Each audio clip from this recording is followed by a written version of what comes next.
Let's start our very first class regarding to the database class.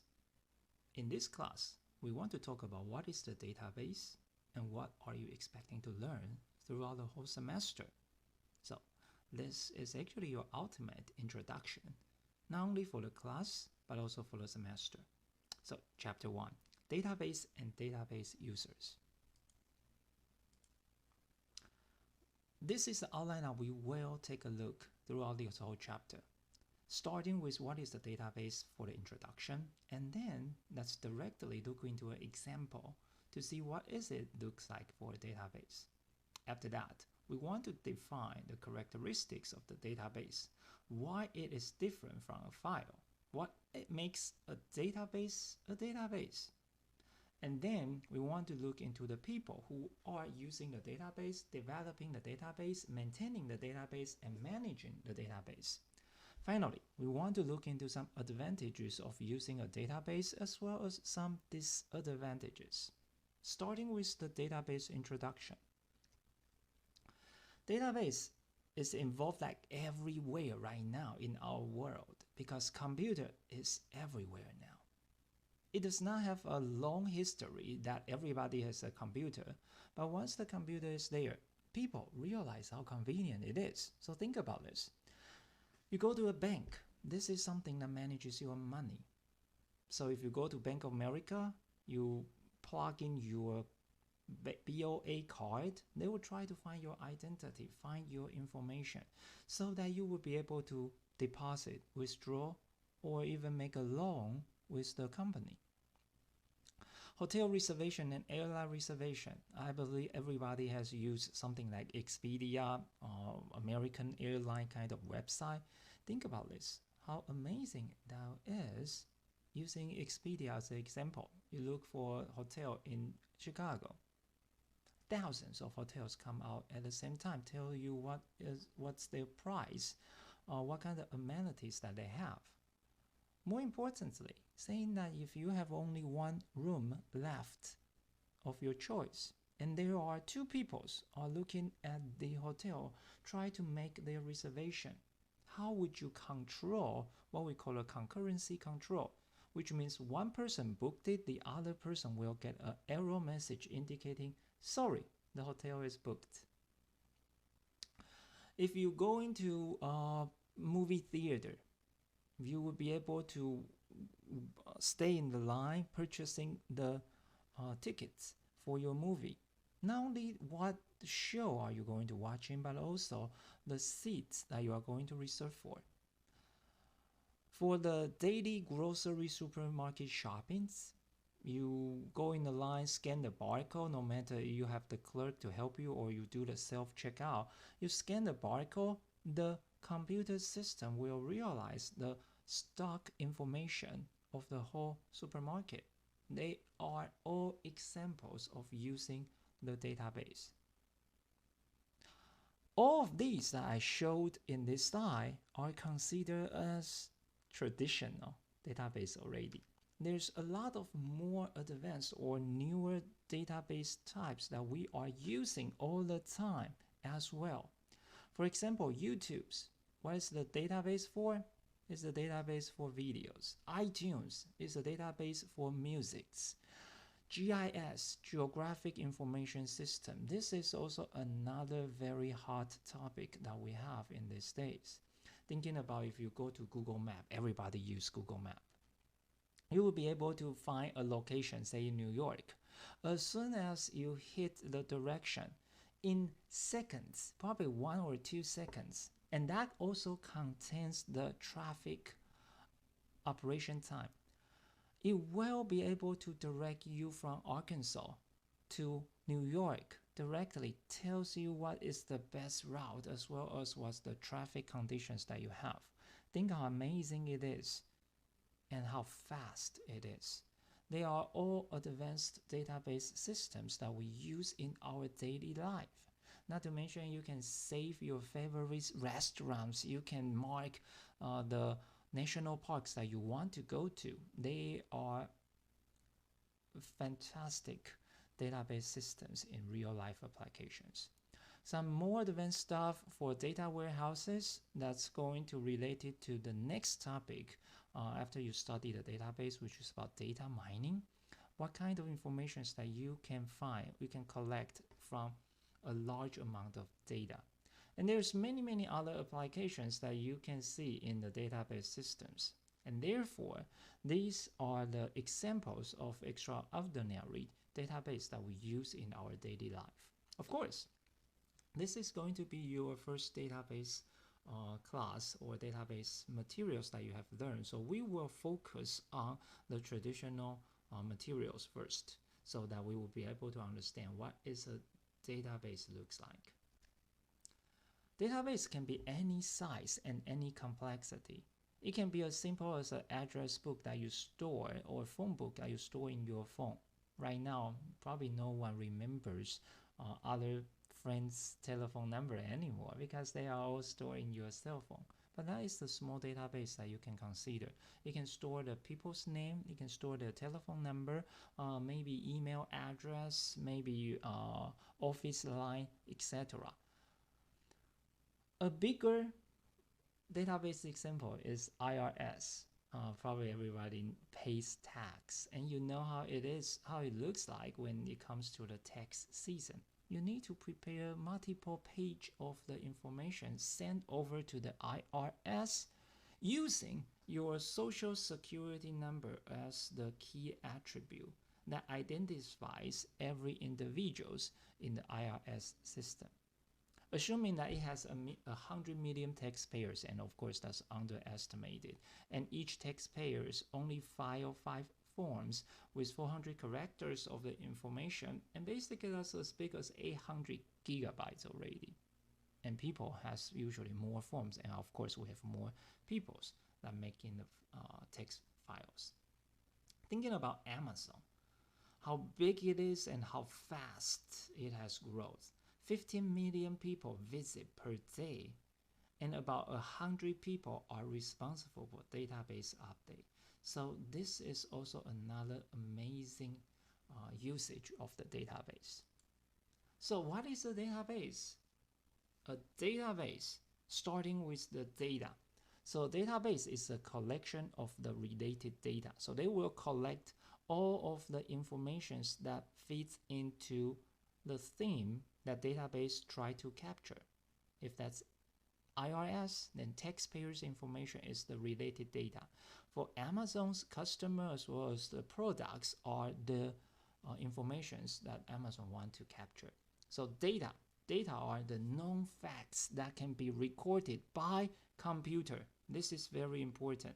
Computer only understands 0 and 1s. However, it can, as you already know, can store a lot of different things based on simply 0 and 1 stuff. Data, names, numbers, prices, videos, musics, etc. All of these can be recorded. So those are data the database want to keep track of. However, if you only have the data and if you only put them together without a system, without a programming system to help you process those data, it will not be easy. You still need to use manual search, finding the information that you need. And therefore, not only the data creates the database, you also need a database management system, DBMS, a database management system to help you define the database, construct the database, manipulate, which means that you can search, insert, delete, those kind of operations, just like you have learned the hash table topics in your data structure class, and share functions of the computerized database. So if you understand correctly, this class that you are taking is CSCI 3360. That name is database systems. So a database system is basically you need to use your DBMS, which help you to define a database. So you define a particular database in terms of its data types, structures, and constraints. Construct or load the data into the database. and then you will be able to manipulate the database, including retrieval. That's basically like search operations that you have, modification, insert, delete, and updates of the contents, accessing the database through the web applications. This obviously is the main thing in the DBMS system. Of course, you also need to share a database, allow multiple users to use it. Everyone has different user ID, have different privileges that you can see in the database. So the database management system need to handle all of this, and therefore, for this class, what you are going to learn not only the database but also the DBMS, database management system, to work together seamlessly with the database to form a database system. So this is what we are expecting to learn in this class. This picture gives you an idea of how does the database work together with the DBMS, so that it can provide the information to the people who are going to use it. Therefore, let's take a look of this picture. This is the picture that tells you DBMS software is in between. So you can see that this is the DBMS package that you're going to use to manage your database. In this class, we are going to use Oracle as the DBMS software here. So what we're going to learn is how do we use Oracle to construct a database, to load a database, to create a database, and to use a database. To feed into the DBMS system, you need to have the data being stored. So you have a database over here, but data being stored in the database requires the structure. And therefore, what is that structure looks like defines in this box, what we call the metadata.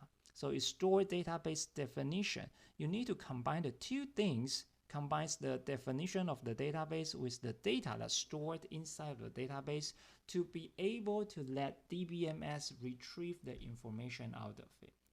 An important idea, what we call the metadata here, the definition of metadata is data about data. Let's take a look of an example.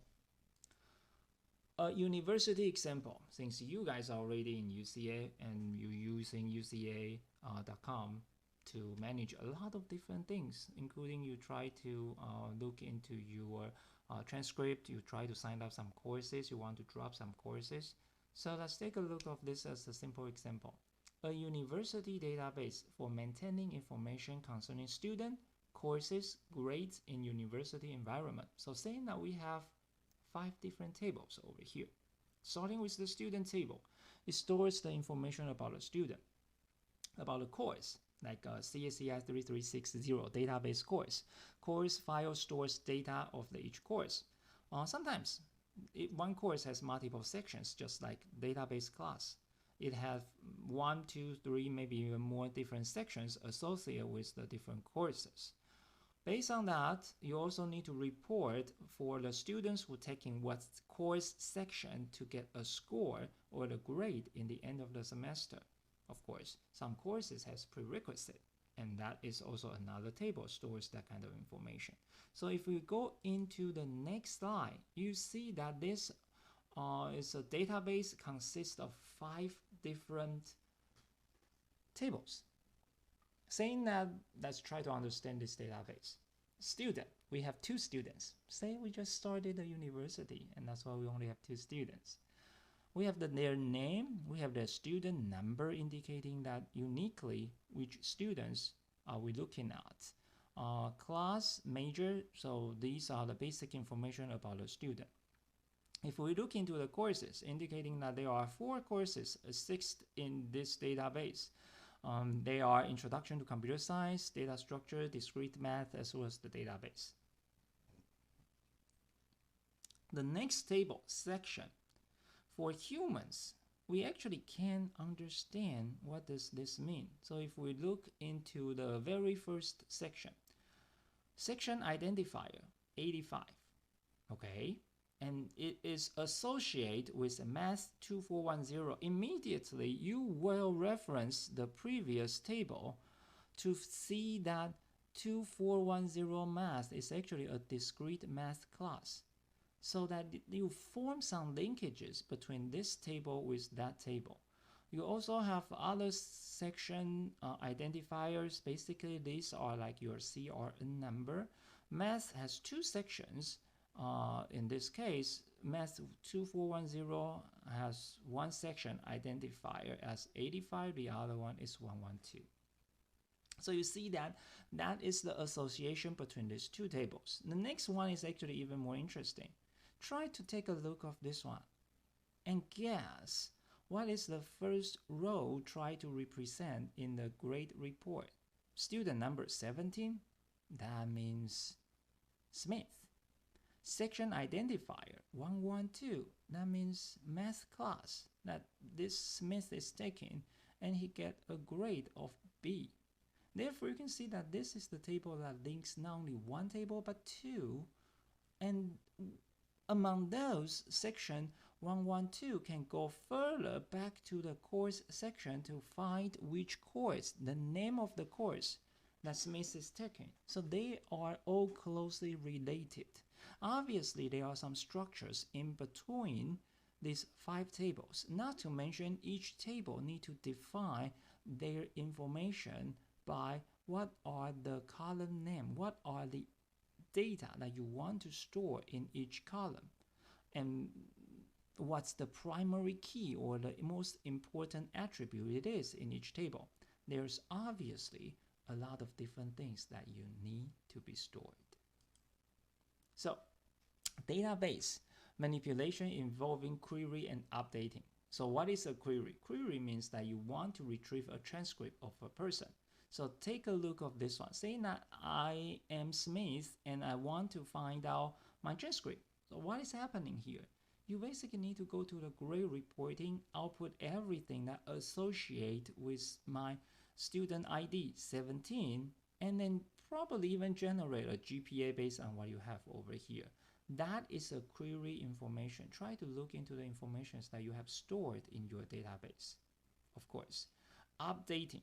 Another example is that Smith is going to take a new course. So we need to create a new tuple or new row in the grade report saying that that person is taking this course. At the time, maybe when he just signed up the course, the row has been created, but the grade value has not been put it over there. And only when the semester is over, the instructor provides a final grade to this student when we then update the information over there. So this is the idea of the database manipulation.